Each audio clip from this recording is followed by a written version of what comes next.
Dan bahasan kita pada sore ini teman-teman berhubungan dengan masalah itu. Lanjutannya bab ke-28, masalah gambaran tentang perhitungan amal. Dan kita dalam pertemuan ini hanya membahas satu bab karena cukup panjang bahasannya. Yang jelas teman-teman sekalian, dalam pembukaannya kita harus mengetahui amal apapun, sekecil apapun yang Anda lakukan, baik itu perbuatan baik ataupun perbuatan buruk, akan Anda lihat dan akan Anda terima balasannya. Baik itu balasan yang menggembirakan kalau amal soleh atau kepatuhan kepada Allah, ataupun hukuman kalau kita berbuat dosa dan pelanggaran. Kecuali Anda sempat taubat selama di dunia ini, selama Allah SWT berikan kesempatan, seperti misalnya hari ini. Hari ini adalah hari emas Anda. Kenapa saya katakan hari emas? Bukan karena hari Seninnya, tetapi karena hari di mana Allah masih memberikan Anda umur. Saya dan Anda masih diberikan oleh Allah SWT. Semoga Allah berikan banyak umur-umur ke depannya. Tapi ini adalah hari emas, karena hari ini dipastikan kita masih hidup. Artinya kita belum tahu ke depannya masih hidup atau tidak, dan ini adalah hari yang kita anggap adalah hari terakhir kita. Bagaimana kalau masa-masa lalu kita semuanya diisi dengan kemaksiatan kepada Allah? Inilah kesempatan emas untuk taubat, kembali kepada Allah. Ikrarkan kepadanya istighfar dan juga taubat Anda. Astagfirullah wa atubu ilaih, tulus dari hati. Tinggalkan semua pelanggaran tersebut agar semua fasilitas dunia. Karena dengan taubat akan dihapuskan hukuman-hukuman dan juga catatan, maksud saya balasan daripada perbuatan dosa tersebut, dan otomatis fasilitas selama di dunia juga akan dikembalikan oleh Allah Subhanahu wa taala. Dan juga tentunya di akhirat kita akan masih mendapatkan, atau kita pasti akan mendapatkan balasan surga yang dirindukan oleh setiap orang beriman, dan itu adalah tempat abadi, kenikmatan abadi selamanya. Dan Allah menggambarkan itu dalam banyak ayat-ayat Al-Quran. Kita coba lihat dalil yang pertama diangkat oleh penulis tentang amal-amal ini. Yang pertama surah Al-An'am ayat 62 yang diangkat oleh beliau. A'udzu billahi minasyaitonir rajim. Tsumma ruddu ila Allahi maulahumul haqq. Ala lahul hukmu wa huwa asra'ul hasibin. Ketahuilah bahwa segala hukum pada hari itu kepunyaannya, kepunyaan Allah SWT. Dan dialah pembuat perhitungan yang paling cepat. Ya, jadi maksudnya pada hari kiamat akan dibangkitkan dan akan dihisab oleh Allah Subhanahu wa taala.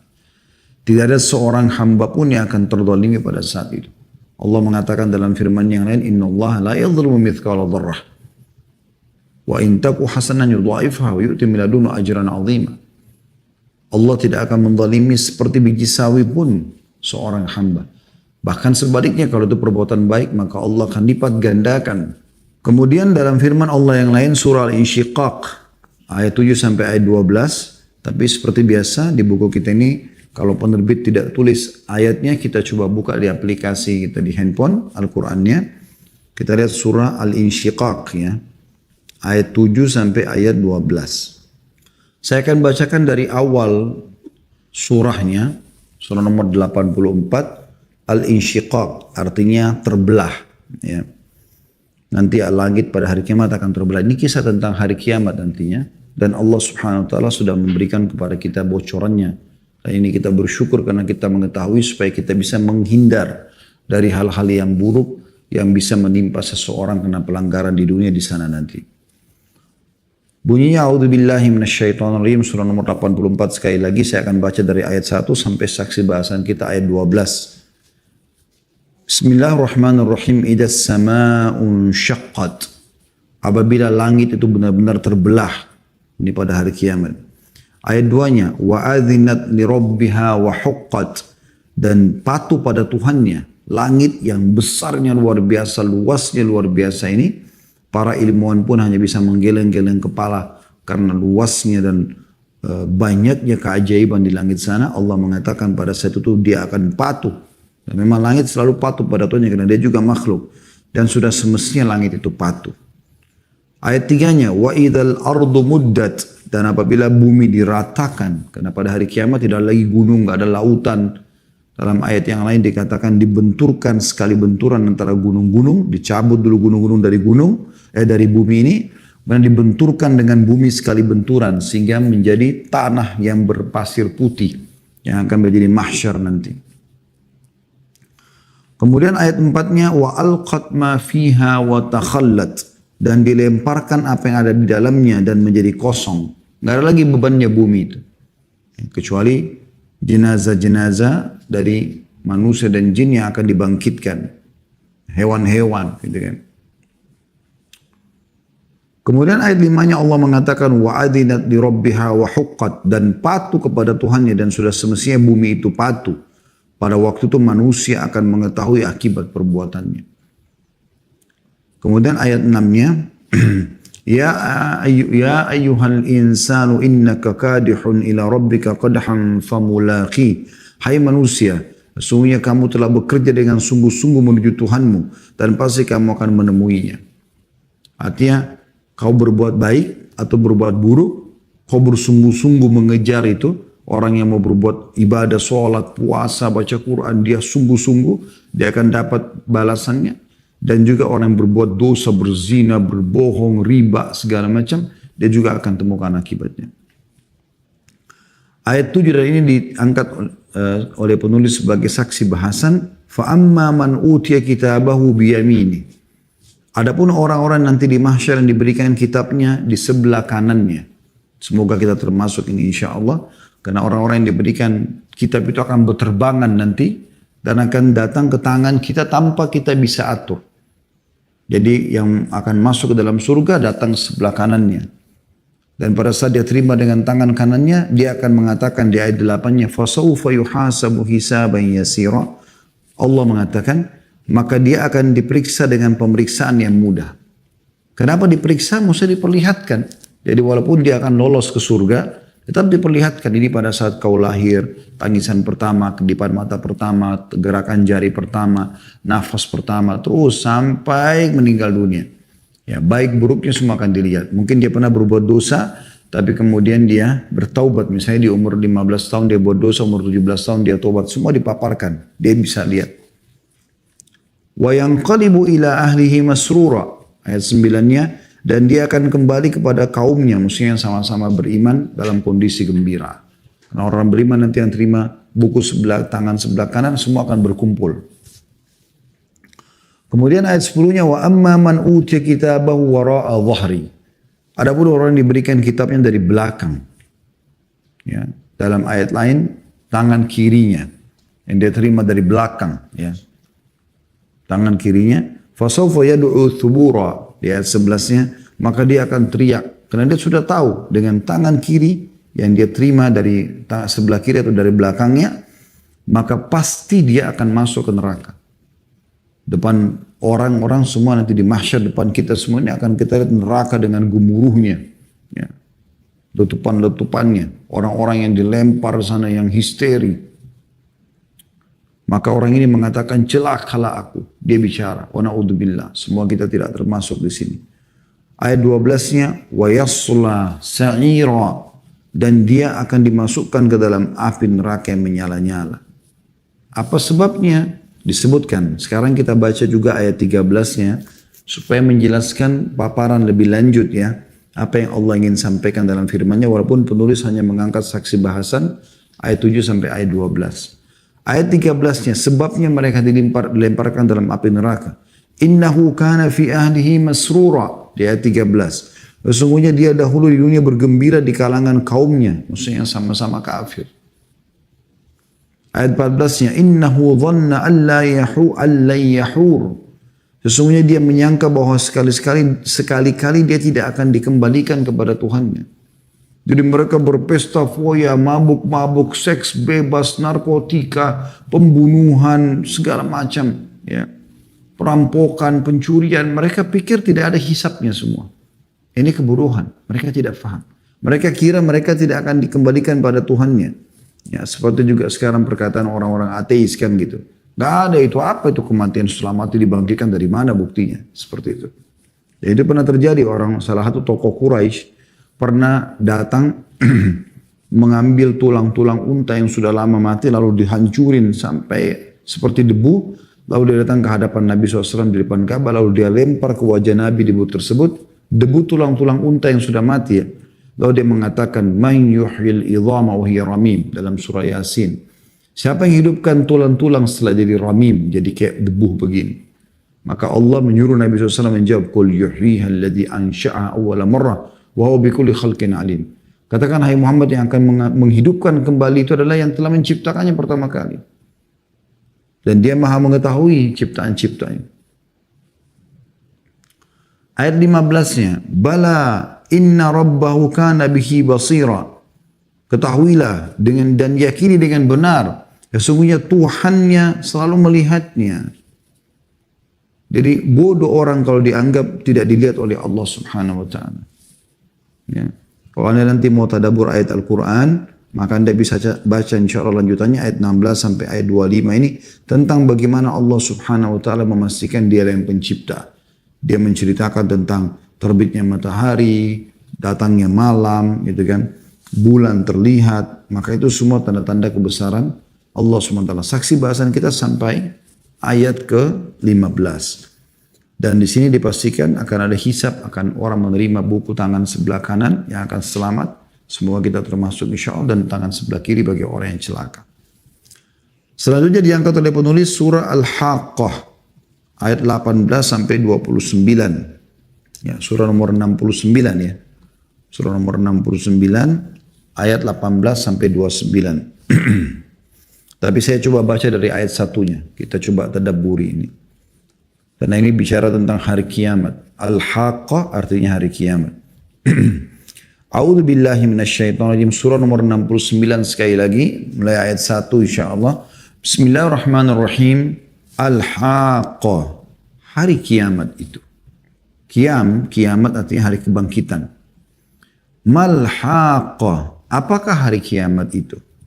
Wa ma adraka mal-Haqqah. Tahukah kamu apa itu hari kiamat? Sudah pernah kau pelajari? Sudah pernah kau dengar?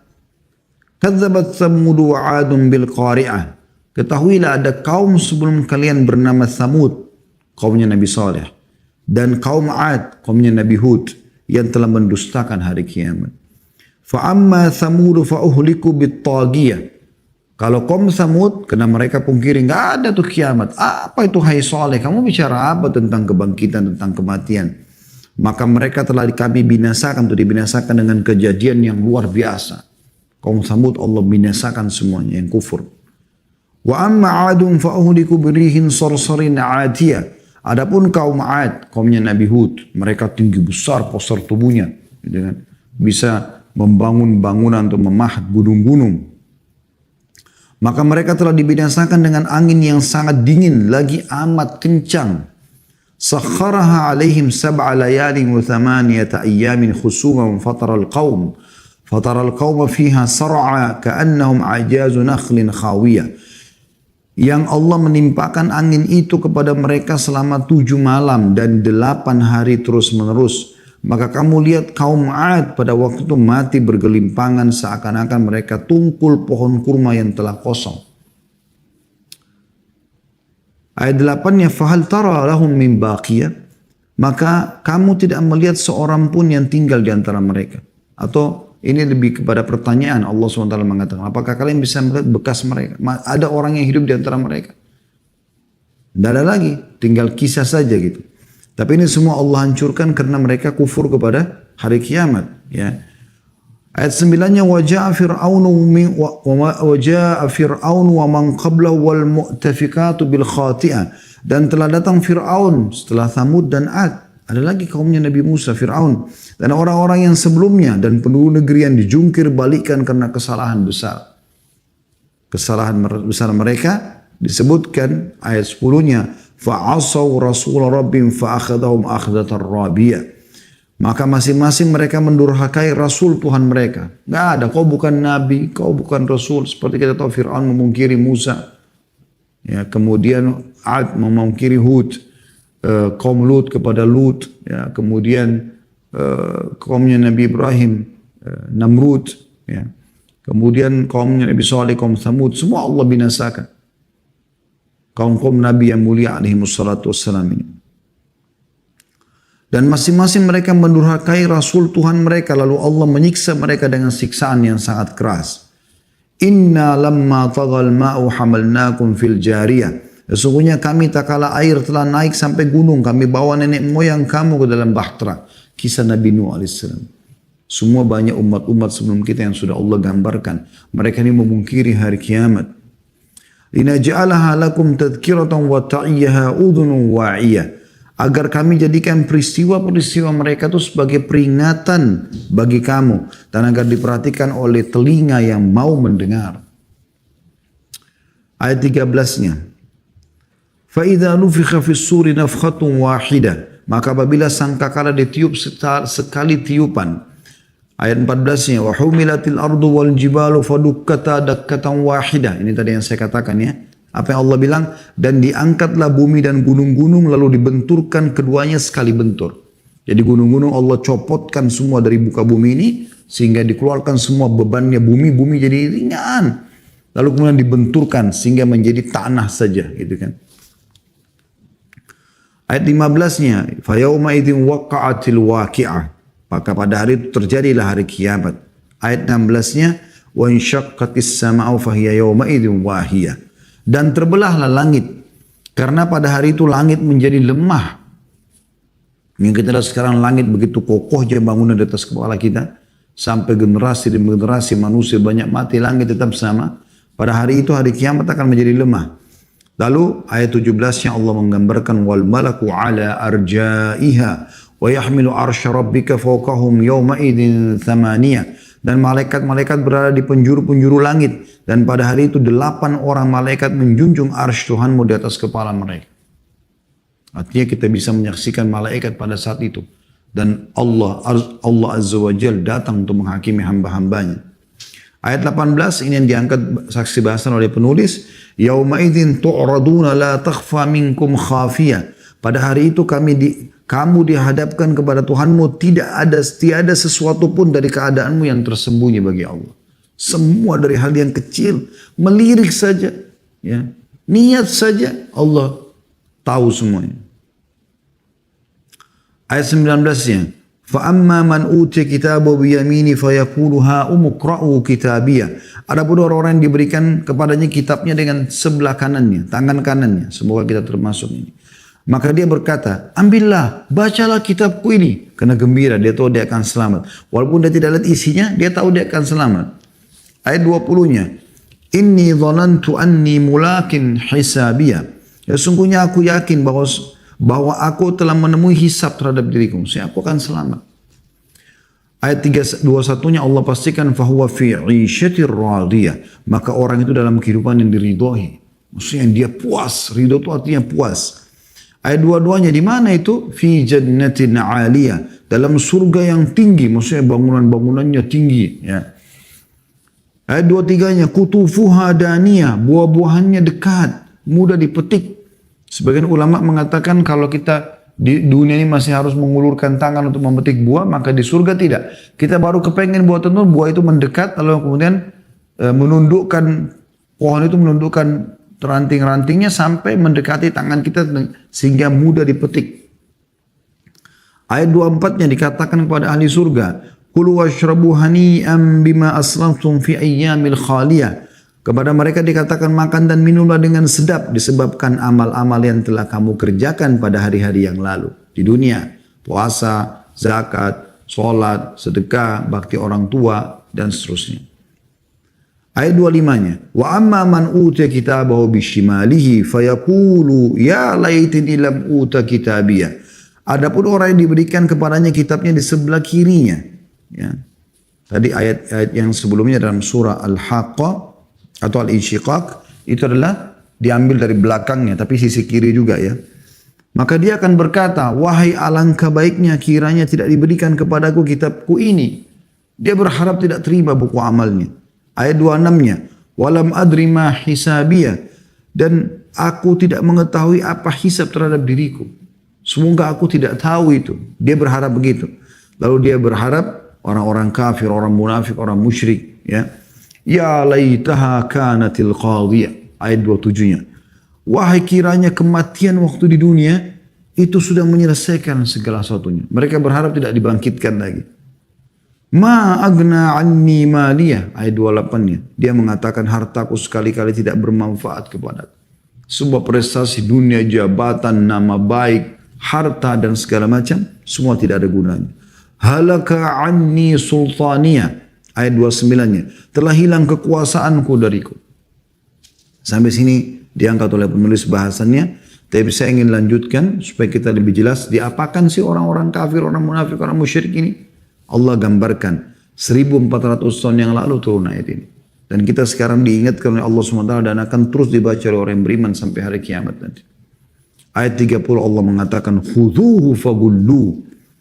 Allah berfirman, pegang dia dengan kuat. Lalu belenggu tangannya ke lehernya. Ya. Thummal jahima sallu. Ayat 31-nya. Kemudian masukkan dia ke dalam api neraka yang menyala-nyala. Thumma fi silsilatin dhar'uha sab'una dhira'an fasluku. Kemudian belit dia dengan rantai yang panjangnya 70 hasta. Ini subhanallah luar biasa ya. Manusia nanti tingginya di hari kiamat itu mirip tingginya Nabi Adam, 60 hasta. Rantai yang dibelitkan pada tubuhnya 70 hasta. Artinya dililit dari kakinya ada lebih 5 hasta. Dilihat di badannya sampai 60 hasta, ada 5 hasta lagi lebih di kepalanya. Artinya dia akan dililit dengan rantai yang sangat besar, tidak ada celah tubuhnya, sudah dibelenggu tangannya sampai ke lehernya, dililit lagi dengan rantai tersebut. Anda bisa bayangkan bagaimana luar biasa itu. Nah, udah lempar ke api neraka dan kita tahu besi-besi ini kalau kena api maka akan lebih panas. Ini siksaan yang luar biasa. Apa sebabnya ya Allah? Kenapa mereka dihukum begini? Allah mengatakan dalam ayat 33-nya, innahu kana la yu'minu billahil azim. Karena dulu dia tidak beriman kepada Allah yang maha besar. Dia ingatkan Allah berfirman, Allah melarang, Allah perintahkan. Apa itu? Ya. Kamu masuk surga aja sendiri. Wala yahuddu ala ta'amil miskin. Ayat 34-nya. Dan juga tidak mau mendorong orang lain untuk memberi makan. Dia tidak mau menyumbang, dia juga tidak mau ikut sama orang-orang yang menyumbang, dia juga tidak mengajak orang lain. Ayat 35-nya, فَلَيْسَ لَهُ الْيَوْمَ هَاهُنَا حَمِيمٌ. Maka tidak ada seorang pun penolong baginya pada hari ini. وَلَا طُعَامٌ إِلَّا مِنْ غِسْلِينَ. Ayat 36-nya, tadi ayat 35 sebelumnya, ayat 36-nya, dan tidak ada pula makanan sedikit pun baginya kecuali dari darah dan nanah. Itu sudah kita jelaskan di bab tentang makanan dan minuman ahli neraka. Wa na'udzubillah. Ayat 37-nya, la ya'kuluhu illal khati'un. Tidak ada yang memakannya kecuali orang-orang yang berdosa. Jadi ini hukuman yang luar biasa ya. Baik, selanjutnya teman-teman sekalian kita akan masuk ke hadis-hadis Nabi alaihi salatu wassalam setelah dipaparkan 3 surah Al-Quran tadi dengan beberapa ayatnya. Al-An'am 62, Al-Insyiqaq tadi sudah kita bacakan dari ayat 1 sampai ayat 15. Saksi bahasan oleh penulis 7 sampai 12. Kemudian Al-Haqqa dari ayat 1 sampai kita baca tadi sampai ayat 37. Jadi 37 ayat kita baca dari Al-Haqqa lengkap tentang bagaimana kondisi hisab amal pada hari kiamat nanti. Di dalam hadis disebutkan urutan 78 dari awal kita belajar di bab neraka ini, semoga Allah selamatkan kita darinya. Abu Hurairah radhiyallahu anhu meriwayatkan sabda Rasulullah sallallahu alaihi wasallam, la tazulu qadama 'abdin yawmal qiyamah hatta yus'alu an arba'ah. An umrihi fima afnah wa an ilmihi madza amila bihi wa an malihi min aina iktasaba wa fima anfaqa wa an jismi fima ablah. Tidak akan beranjak kedua kaki seorang hamba di hari kiamat nanti sampai ditanya 4 perkara. Yang pertama tentang umurnya, apa yang dia habiskan, untuk apa dia habiskan. Waktu-waktu 24 jam, 1 jam ada 60 menit, 1 menit ada 60 detik. Kau habiskan untuk apa itu? Akan ditanya oleh Allah SWT. Karena Allah tidak ciptakan kita sia-sia. Ada tujuannya kita diciptakan di sini. Dalam surah Az-Zariyat Allah jelaskan itu. A'udzu billahi minasyaitonir rajim. Wa ma khalaqtul jinna wal insa illa liya'budun. Aku tidak ciptakan jin dan manusia kecuali untuk ibadah. Jadi Anda lahir di muka bumi ada tujuannya. Dalam ayat lain Allah mengatakan, am hasibtum annama khalaqnakum abatha wa annakum la turja'un. Apakah kalian mengira kami ciptakan kalian sia-sia dan kalian tidak akan dikembalikan kepada kami? Gak ada. Ada tujuannya. Ya. Belajar dari banyak manusia yang sudah berlalu sebelum kita. Ada utusan-utusan Allah, para nabi-nabi yang telah menyampaikan dan bagaimana beliau-beliau selamat. Ya. Meninggal dengan husnul khatimah, berikut juga dengan pengikut-pengikutnya yang beriman. Dan bagaimana yang kufur Allah binasakan, dan sudah kita bacakan tadi. Kisah kaum Hud, ya. Namanya kaum Ad, kisah kaumnya Nabi Saleh, kaum Thamud, kisahnya Fir'aun, kaumnya Nabi Musa, kisahnya orang yang kufur dari kaumnya Nabi Nuh, dan seterusnya. Yang kedua ditanyakan tentang ilmumu, apa yang telah dilakukan. Tentang ilmunya apa yang telah dia lakukan. Ya, dia sudah amalkan belum? Anda dengarkan tentang sedekah, tentang sholat, tentang puasa dan seterusnya. Yang ketiga tentang hartanya, dari mana ia dapatkan dan untuk apa ia nafkahkan. Ini satu-satunya pertanyaan yang ditanyakan, dari mana sumbernya, kemana dikeluarkan. Jadi harus dua hal yang jelas di sini. Sumbernya halal, keluar pada tempat yang halal. Nah, ini sudah pernah kita jelaskan dan saya ingatkan kembali. Sumber harta itu ada 4. Dan dikeluarkan juga ke 4 sasaran. Yang pertama yang terbaik, sumbernya halal, keluar pada yang halal. Ini terbaik dan ini yang harus kita jadikan sebagai target kita supaya harta itu bersih sampai kepada kita yang Allah halalkan saja dan dikeluarkan juga hanya di jalan Allah saja. Yang kedua sumbernya halal tapi keluarnya haram. Dia kerja halal, bisnis halal tapi dipakai zina, dipakai judi. Ini jadi dosa dia. Dia berpahala mencari rezekinya, dia berdosa dengan aplikasinya. Pengelolaan ini akan dipertanggungjawabkan. Yang ketiga, sumbernya haram, keluar pada halal. Jadi misalnya dia sumbernya haram, hasil korupsi, hasil curian, kemudian dia keluarkan pada yang haram. Pada yang halal. Kayak misalnya hari korupsi, uang korupsi tapi dipakai umroh, pakai bangun masjid. Ini nggak boleh. Jadi haram semua, dosa. Dosa sumbernya, dosa juga pengeluarannya. Karena walaupun itu adalah kebaikan, tetap dari sumber haram. Tidak boleh. Itu hanya dalam sebuah hadits dikatakan hanya akan menambah hukuman Allah padanya. Yang terakhir, yang keempat, yang paling buruk, sumbernya haram, keluar pada haram. Hasil curian dipakai zina. Nah, kita harus jadi golongan yang pertama di sini. Kemudian yang terakhir, yang keempat, serta tentang tubuhnya untuk apa ia pergunakan. Mata, melihat, telinga, mendengar, tangan, mengangkat, menyentuh, meraba, kaki, melangkah. Ini dia pakai untuk apa? Hadis ini sahih riwayat Tirmidzi dengan sanad hasan sahih di jilid 4 halaman 36. Ini berarti akan ada hisab nanti, ditanyakan semua ini oleh Allah SWT. Dalam beberapa riwayat lain sampai air dingin pun yang kita minum akan ditanyakan oleh Allah SWT. Hadis nomor 79 dari awal kita belajar. Aisyah radhiyallahu anha meriwayatkan sabda Nabi SAW, barang siapa yang dikeluarkan hisabnya, maka ia diazab. Aku bertanya, bukankah Allah berfirman, adapun orang-orang yang diberikan kitabnya dari sebelah kanannya, maka ia akan diperiksa dengan pemeriksaan yang mudah, dan dia akan kembali kepada kaumnya, yaitu orang-orang yang sama beriman, dengan gembira. Al-Insyiqaq ayat 7 sampai ayat 9. Maka beliau SAW menjawab, itu adalah al-ard atau penyampaian. Dan tidak ada seorang pun yang dihisab pada hari kiamat melainkan ia binasa. Hadis riwayat Bukhari jilid 11 halaman 400 dan Muslim di jilid 17 halaman 208. Ya, jadi kalau orang-orang beriman yang memang sudah terima bukunya dengan tangan kanannya dan semoga insya Allah kita termasuk itu mereka hanya disampaikan saja. Ini ingat, ini lihat histori hidupmu nih. Dari awal kau lahir, tangisan pertama, kedipan mata pertama, gerakan tangan pertama, apalah makanan pertama dan seterusnya yang ke-100, yang ke-1000 sampai kita meninggal dunia. Adapun kesalahan-kesalahan yang sempat dilakukan lalu kemudian bertobat itu dibersihkan dengan taubatnya, maksudnya dimaafkan hisabnya, tapi tetap dipaparkan kepada dia supaya dia tahu oh iya pernah dia lakukan perbuatan tersebut. Nah, itu namanya penyampaian, airut. Tapi kalau ada orang yang dihisab oleh Allah, kenapa kau lakukan ini, dipertanyakan, kemudian dia bantah, maka itu dia akan diazab oleh Allah Subhanahu wa taala.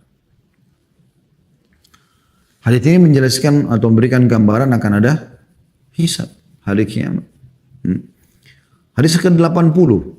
Aisyah radhiyallahu anhu meriwayatkan juga bahwa ia mengatakan Rasulullah SAW bersabda, berlaku benarlah, saling dekatlah, dan berikanlah kabar gembira. Karena yang memasukkan seseorang ke dalam surga bukanlah amalnya.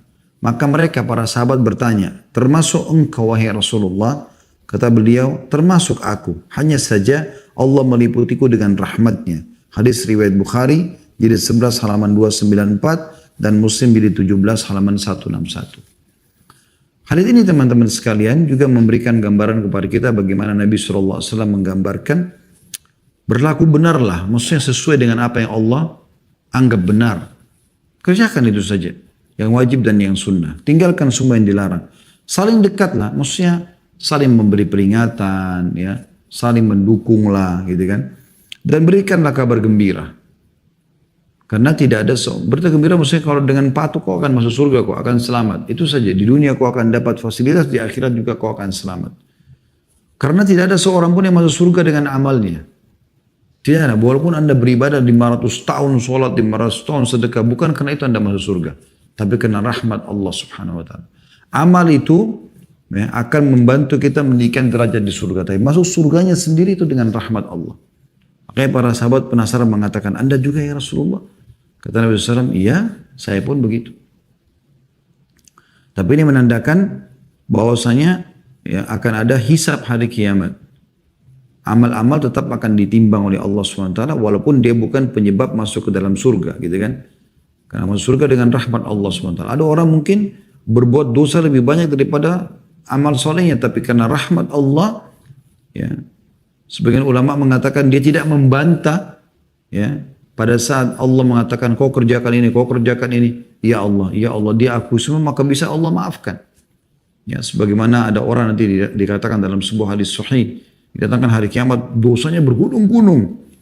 Lalu kemudian Allah mengatakan kepada malaikat-malaikatnya, Allah diperintahkan mengatakan kepada dia, ya, apakah ada amalmu yang bisa mengimbangi dosa-dosamu? Dia mengatakan tidak ada. Amal apa lagi? Udah dosa saya sebanyak ini. Lalu dikeluarkanlah kartu bitaqah dalam bahasa Arab, ya, yang tertulis la ilaha illallah, yang pernah dia ikhlas mengucapkan itu.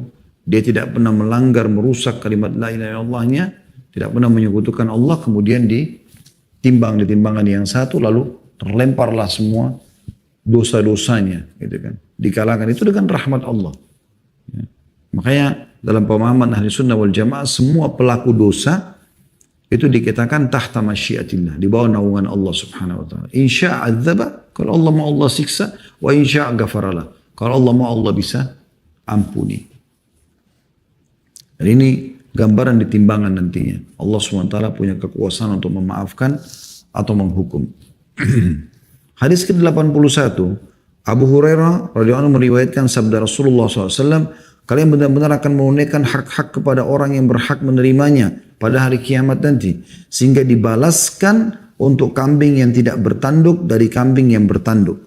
Hadis ini diriwayatkan oleh Muslim dan juga Tirmidzi. Tidak ada sesuatu teman-teman yang tidak dihisab oleh Allah SWT. Kalau anda pernah menggibah orang, anda pernah memfitnah orang, anda pernah mencuri, mengambil yang bukan hak anda, dan anda tidak sempat minta maaf dan mengembalikan di dunia, maka pastikan anda akan bertemu dengan orang tersebut hari kiamat. Walaupun dia meninggal lebih dulu atau anda meninggal lebih dulu. Jangankan kita teman-teman sama manusia, yang memang Allah berikan beban, taklif, ya, beban hukum. Binatang saja, kalau ada saling tanduk, Allah akan hakimi dua domba. Kenapa saling tanduk menanduk? Ini ada hisab. Kemudian hadis nomor 82, urutan 80 dari awal kita belajar bab neraka ini. Abu Hurairah radhiyallahu anhu meriwayatkan sabda Nabi SAW, la yahtasimanna kullu syai'in yawmal qiyamah hatta syatani fi man tahatat fi man tatahata. Segala hal itu benar-benar akan berbantah-bantahan pada hari kiamat hingga 2 ekor kambing tentang perkara tanduk menanduk. Diriwayatkan Ahmad dengan sanad hasan. Ya, ini luar biasa, berarti betul-betul akan dihisab oleh Allah subhanahu wa ta'ala. Selanjutnya, hadis nomor 83 tentang dalil adanya hisab hari kiamat. Ummu Salamah radhiyallahu anha menuturkan Rasulullah SAW suatu hari pernah berada di rumahku dan tangannya memegang siwak. Lalu beliau memanggil dayangnya. atau pelayan Ummu Salamah di rumah. Hingga tampak kemarahan di wajahnya karena beberapa kali dipanggil pembantu itu tidak datang gitu. Kemudian Ummu Salamah pergi ke kamar pembantu tersebut, ternyata menjumpai pelayan atau pembantu itu sedang bermain batu. Maka Ummu Salamah mengatakan, mengapa aku melihatmu bermain-main dengan batu itu padahal Rasulullah SAW memanggilmu? Ia menjawab kepada Rasulullah, tiba-tiba pembantu itu lari lalu datang kepada Nabi SAW. Tidak demi zat yang mengutusmu dengan hak, aku tidak mendengarmu. Jadi betul-betul aku tidak tahu kalau anda memanggil. Maka Rasulullah SAW bersabda, seandainya bukan karena kisos, niscaya aku akan memukulmu dengan kayu siwak ini. Hadis ini diriwayatkan oleh Abu Ya'la dengan sejumlah sanadnya, dan salah satunya bagus sebagaimana menyatakan oleh Mundhiri dalam Targhib Tarhib di jilid 6 halaman 193. Ya, jadi Nabi SAW memastikan kalau bukan karena kisos itu akan dihukum nanti hari kiamat, akan dihisab oleh Allah. Anda sembarangan main tonjok orang, main jambak orang, main lakukan segala macam kesalahan. Anda tidak minta maaf, di akhirat akan dihisab oleh Allah SWT. Nabi SAW mengatakan kalau bukan karena kisos, khawatir nanti malah ini akan menjadi masalah di hari kiamat, maka saya akan memukulmu dengan kayu siap. Kenapa kau tidak datang pada saat saya panggil? Tapi Nabi SAW tidak lakukan. Menggambarkan ini semua nanti akan ditanyakan oleh Allah SWT. Kenapa kau pukul si fulan? Kenapa kau marahin si fulan? Kenapa kau caci maki si fulan? Ya, kalau memang dia berhak untuk itu, karena dia melakukan pelanggaran, maka lepas anda hari kiamat. Tapi kalau tidak, maka anda pasti akan dihukum oleh Allah Subhanahu wa ta'ala. Ya. Anda masih ingat saya pernah sampaikan kisah Urwah bin Zubair rahimahullah. Mohon maaf. Urwah bin Zubair ini pernah melihat ada satu anak muda mencaci maki Hajjaj. Hajjaj adalah seorang yang zalim di zamannya. Membunuh sembarangan orang gitu. Intinya dicaci maki lah Hajjaj. Hajjaj itu begini. Padahal Hajjaj jelas-jelas berbuat salah gitu. Maka dia pun memegang tangan anak tersebut sambil mengatakan, wahai anak saudaraku. Maksudnya ayahmu adalah saudaraku juga dalam Islam. Janganlah kamu dengan Hajjaj sedang bersama-sama menuju ke Tuhan kalian. Dan pasti Allah akan mengambil hak-hak orang yang dizalimi oleh Hajjaj. Hajjaj buat kesalahan, bunuh orang segala macam, akan diambil. Tapi jangan lupa, Allah juga akan memberikan haknya Hajjaj dari orang-orang yang menzaliminya. Maksudnya kau sekarang bicarain dia apa hubungannya sama kamu ini? Berarti kau akan nanti dihisab oleh Allah, akan diambil pahalamu diberikan pada Hajjaj. Atau dosa Hajjaj kau akan tanggung. Maka mulai sekarang jangan sibukkan dirimu membicarakan aib orang lain. Ya. Kalau kita mau nasihat orang, sampai nasihat kita. Tapi kalau kita keluar sana sini, tidak sampai ke dia, menunjukkan kejengkelan padahal sebenarnya kita tidak tahu apa-apa. Gitu. Ghibah itu menceritakan aib orang yang ada pada dirinya. Untuk apa? Dinukil artis fulan, aktor fulan, pejabat fulan, untuk apa kita bicara semua? Apa ada hubungannya sama kita? Kalau hubungannya sama kita, kita punya hak mungkin. Kalau tidak, untuk apa? Kita doakan semoga Allah berikan hidayah, semoga Allah hukum, terserah. Tapi jangan ikut-ikutan dalam masalah seperti ini. Hadis 84, Abu Hurairah radhiyallahu anhu meriwayatkan Rasulullah SAW bersabda, barang siapa mencambuk hamba sahaya dengan zalim, maka dia atau ia akan dikisos karenanya pada hari kiamat. Hadis riwayat Al-Bazzar dan At-Tabarani dengan sanad hasan, sebagaimana dinyatakan oleh Al-Mundhir dalam kitab At-Targhib jilid 6 halaman 193. Jadi siapapun yang melakukan kezaliman, hamba sahaya maksudnya orang dianggap manusia kelas 2 gitu kan. Karena dulu hamba sahaya itu bisa diperjualbelikan hak majikannya. Itu pun kalau dia buat zalim, dia pukul, tetap akan dihukum oleh Allah SWT pada hari kiamat. Kalau Anda lakukan bukan karena ya dia berhak untuk melakukan itu atau mendapatkan hukuman tersebut, maka Anda akan dihisab oleh Allah Subhanahu wa taala. Hadis selanjutnya nomor 85, Abdullah bin Unais radhiyallahu anhu menuturkan ia pernah mendengar Nabi SAW bersabda, Allah mengumpulkan para hambanya pada hari kiamat dalam kurung atau mengatakan manusia. Maksudnya mengumpulkan hambanya atau manusia dalam keadaan telanjang, tak berkhitan dan tak berbusana atau buhmam dalam bahasa Arab. Kami bertanya, apa buhmam itu ya Rasulullah? Beliau menjawab, ia tidak memakai sesuatu apapun. Kemudian Allah menyeru mereka dengan suara yang didengar oleh orang yang jauh sebagaimana didengar oleh orang yang dekat. Akulah zat yang memberi balasan, akulah raja. Tidak patut seorang pun dari ahli neraka masuk neraka, sedangkan ia punya hak pada seseorang dari ahli surga, hingga aku mengkisasnya darinya. Dan tidak patut seorang pun dari ahli surga masuk ke dalam surga, sedangkan seorang dari ahli neraka punya hak terhadapnya, hingga aku mengkisosnya darinya. Hingga tamparan atau sampai tamparan. Ia mengatakan, kami bertanya, bagaimana caranya padahal kita datang dalam keadaan telanjang, tak berkhitan dan tanpa busana. Beliau menjawab, kebaikan dan keburukan. Hadis riwayat Ahmad dengan sanad hasan, sebagaimana dinyatakan oleh Al-Mundhir dalam kitab Targhib jilid 6 halaman 193. Ini hadis yang paling jelas tentang masalah hisab, teman-teman sekalian. Allah Subhanahu wa taala memastikan pada hari kiamat nanti, bersumpah atas zatnya Allah yang mulia, tidak akan masuk ke dalam neraka seseorang ahli neraka sedangkan dia masih punya hak dari ahli surga. Dan tidak akan masuk surga ahli surga sementara dia masih punya hak dari ahli neraka. Sampai Allah qisas. Jadi begini maksudnya. Contoh misal, Anda seorang muslim, Anda bekerja di satu orang kafir. Pemilik perusahaan orang kafir. Sampai meninggal dia dalam keadaan kafir. Anda sampai meninggal dalam keadaan muslim. Secara teori syar'i, Anda masuk surga, dia masuk neraka. Karena dia meninggal dalam keadaan kafir. Baik. Nanti pada hari kiamat, misal Anda selama bekerja sama dia, ada hak Anda yang tidak dikasih. Pesangon kah, gaji kah, apalah fasilitas yang sudah dijanjikan dia tidak kasih. Dia harusnya masuk neraka kan?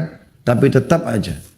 Kalau Anda punya hak belum Anda dapatkan di dunia, maka di akhirat Allah akan datangkan tuh orang, pimpinan Anda, didatangkan lalu Allah nilai pelanggaran dia, lalu diberikan dalam bentuk pahala kepada Anda.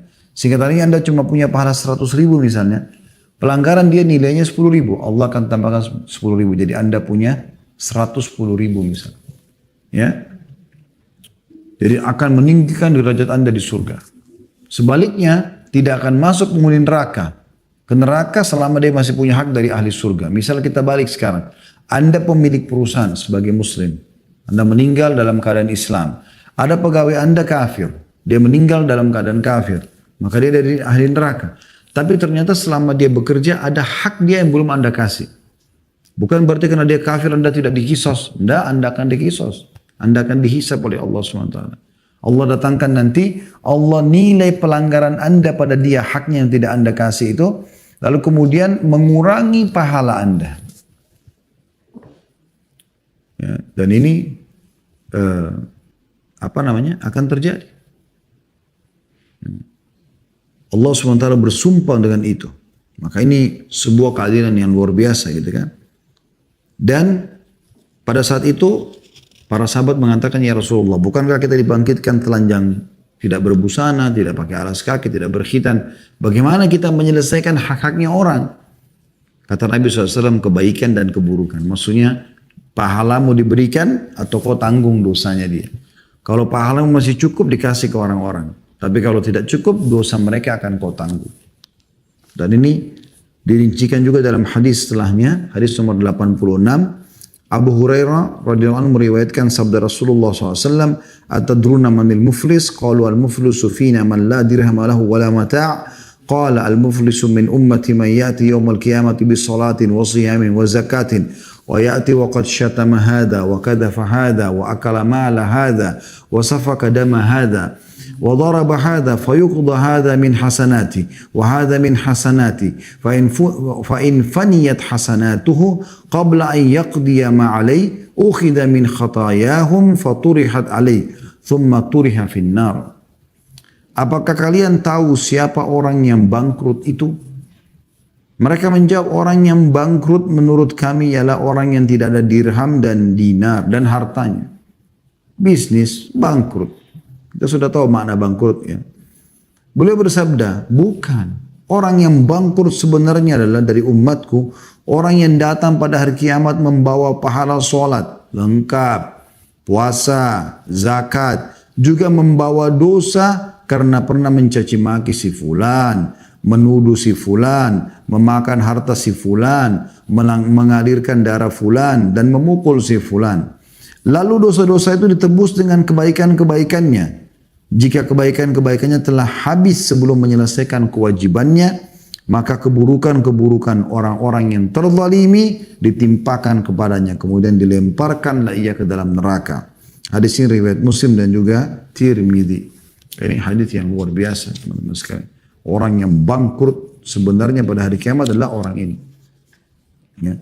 Dia bawa seluruh pahala-pahala ibadah lengkap, namun tidak ada manfaatnya buat dia sama sekali. Jadi malah dibagi-bagikan kepada orang yang dia zalimi, dan kalau sudah habis masih ada yang harus dia tanggung dari cacian dia, dari fitnah dia, dari pukulan dia, maka akan diambil dosa-dosa mereka.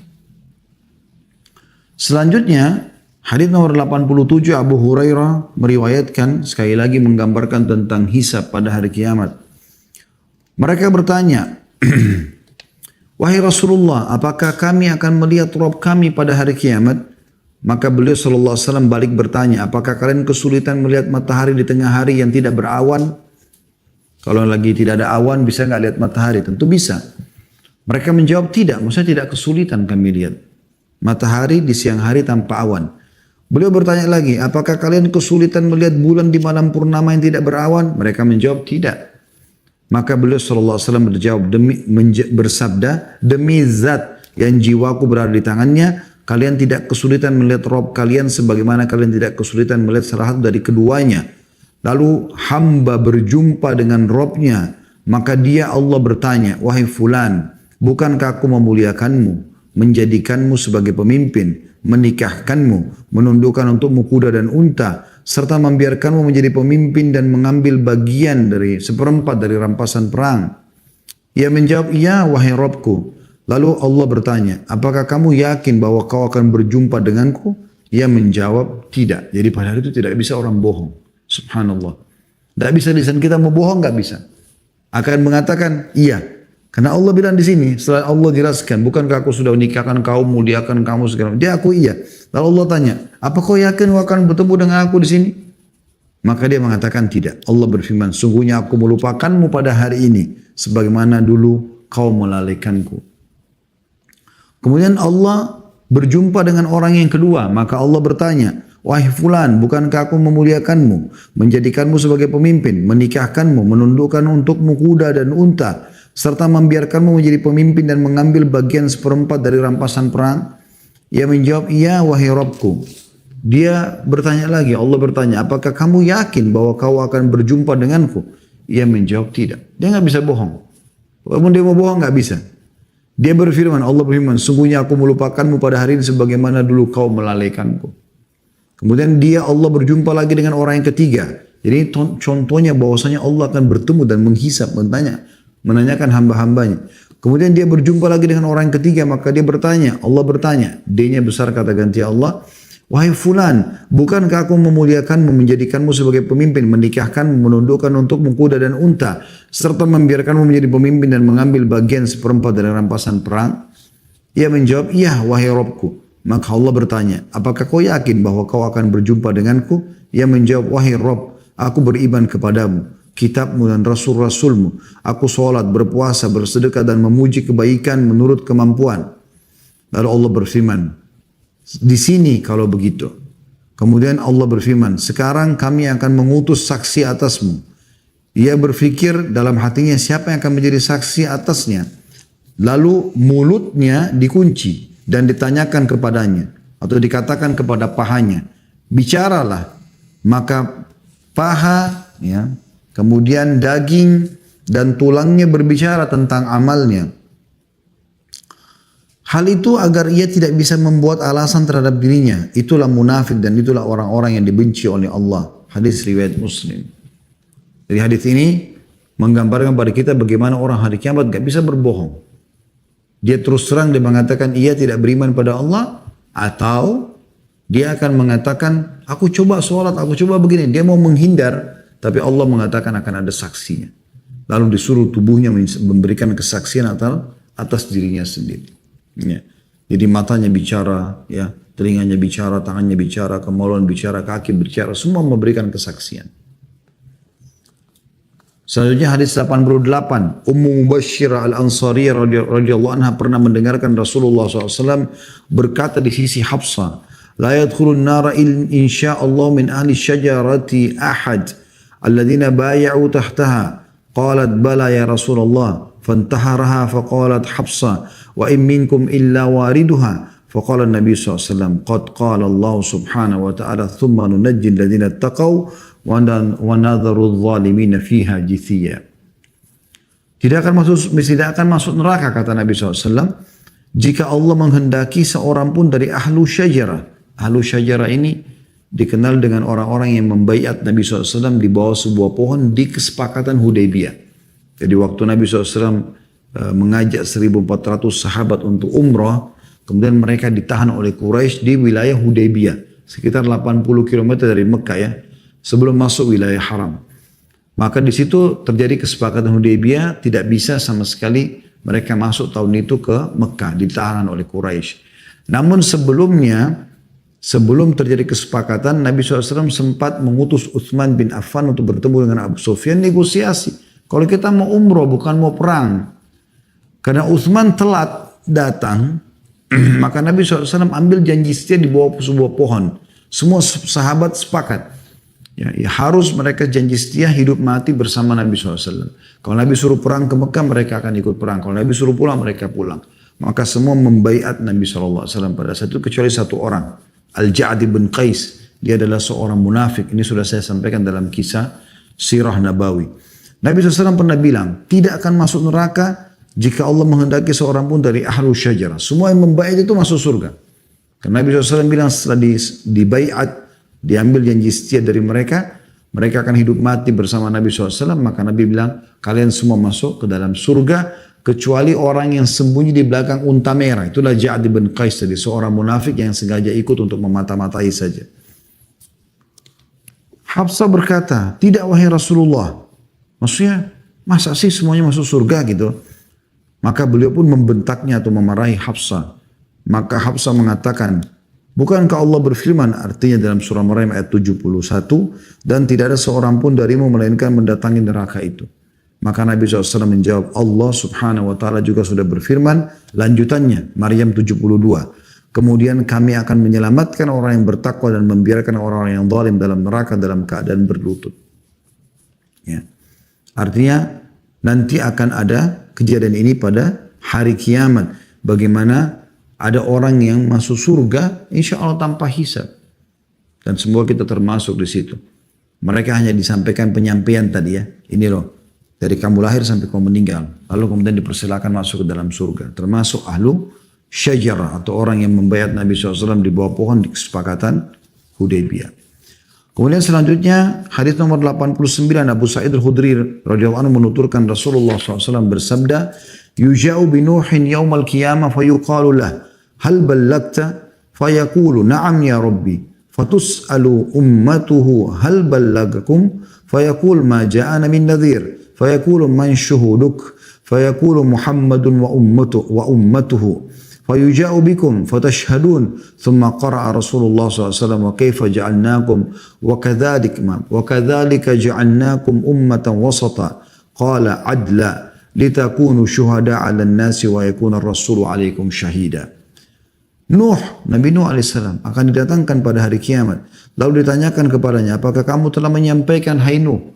Allah sudah tahu Nabi Nuh sudah menyampaikan, tapi Allah ingin memastikan orang-orang yang zalim, orang yang kafir yang menolak dakwah beliau terbukti di depan seluruh manusia pada saat itu, dipermalukan oleh Allah. Nuh dihadapkan pada hari kiamat lalu ditanyakan kepadanya, apakah kamu telah menyampaikan? Ia menjawab, iya wahai Rabb. Kemudian umatnya ditanya, apakah ia Nuh ini telah menyampaikan kepada kalian? Begitu bentuk hisabnya ya. Mereka menjawab, belum ada seorang pemberi peringatan pun yang datang kepada kami. Mereka coba berbohong, mengalihkan kalau Nuh ini tidak menyampaikan kepada kami. Lalu Allah bertanya, siapakah yang menjadi saksimu hai Nuh? Maka Nuh berkata, Muhammad dan umatnya. Kita semua ini datangkan hari kiamat nanti. Kemudian kata Nabi SAW, kalian dihadapkan untuk menjadi saksi. Kemudian beliau membaca firman Allah SWT yang artinya, dan demikianlah kami telah menjadikan kamu hai umat Islam, umat yang adil. Ya, kata beliau, wasata atau umat yang adil. Ya.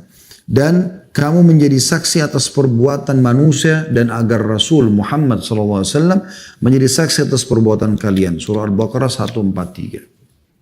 Dan nanti kita akan dikatakan, iya ya Allah benar, kau telah turunkan dalam surah Al-Anbiya, dalam surah Nuh, menceritakan kepada kami tentang Nabi Nuh.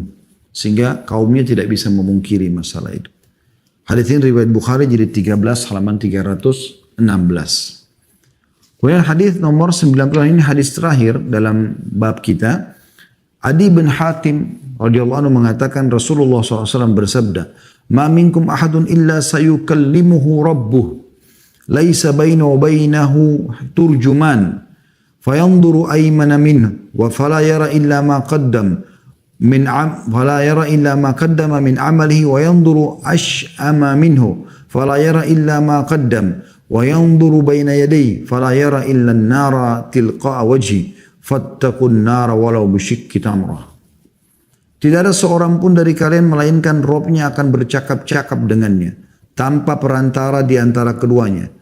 Ketika ia melihat sebelah kanannya, ia tidak melihat kecuali apa yang telah diberikan dari amalnya. Ia melihat sebelah kirinya, ia tidak melihat kecuali apa yang telah diberikannya. Ia melihat di hadapannya, dan ia tidak melihat kecuali neraka di hadapannya. Maka bertakwalah kepada Allah walaupun dengan menyedekahkan secuil kurma. Hadis ini riwayat Bukhari, jilid 11 halaman 400. Dan Imam Muslim jilid 7 halaman 101. Penutupan dalam hadis kita atau bab kita ini tentang masalah adanya hisab hari kiamat memastikan kepada kita bahwasanya Allah akan datang dan berbicara dengan setiap hambanya. Kita semua akan berbicara dengan Tuhan kita Allah Subhanahu wa taala. Satu-satu tanpa ada penterjemah. Pakai bahasa apa? Kuasa Allah. Karena bahasa Arab Allah yang ciptakan, bahasa Inggris Allah yang ciptakan, semua bahasa, bahkan semua manusia. Semua yang ada di alam semesta ini ciptaan Allah SWT. Allah akan menanyakan kepada dia. Kemudian dia melihat setelah itu amal-amal solehnya semua ditaruh di timbangan amal sebelah kanannya, amal buruk sebelah kirinya. Lalu dia tidak bisa menentukan apapun kecuali memang harus mengikuti keputusan Allah Subhanahu wa taala. Ini luar biasa teman-teman sekalian. Ya, ini dalil yang sangat jelas tentang masalah hisab hari kiamat. Maka Nabi SAW berpesan pesan di akhirnya, oleh karena itu selamatkan diri kalian ya pada hari kiamat walaupun harus bersedekah dengan secuil kurma saja. Jadi kalau kau cuma punya 1 butir kurma, nggak ada yang lain, miskin sekali, kau hanya bisa cuil sedikit disedekahkan, cuil itu supaya bisa menambah amal solehmu yang akan membantumu pada hari kiamat nanti. Allahu a'lam.